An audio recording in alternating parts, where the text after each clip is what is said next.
Hi అండి. ఈరోజు గార్డెన్లో కాకరకాయల కోసం అండి దాంట్ని ఫ్రై చేసుకుందాం. ఈ ఫ్రై పప్పులోకి సాంబార్లోకి చాలా టేస్టీగా ఉంటుందండి. ముందుగా కాకరకాయలు శుభ్రం చేసుకొని ఘాట్లు పెట్టుకోవాలండి.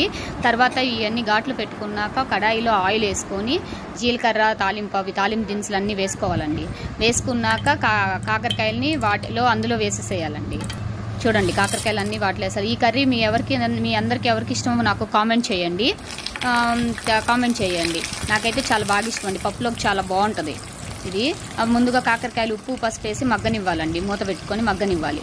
మగ్గిన తర్వాత ఈలోపు మనం పౌడర్ ప్రిపేర్ చేసుకోవాలండి. ఆ పౌడర్లో పల్లీలు, వేయించిన శనగపప్పు, పుట్నాల పప్పు, జీలకర్ర, ధనియాలు, ఎండుమిర్చి అన్నీ వేసుకొని గ్రైండ్ చేసుకోవాలండి. చిన్నులపాయలు అన్నీ గ్రైండ్ చేసుకొని కాకరకాయలు మంచిగా ఏగిన తర్వాత, ఎర్రగా ఏగిన తర్వాత ఈ పౌడర్ వేసుకొని కలుపుకొని దించేసుకోవడం అండి.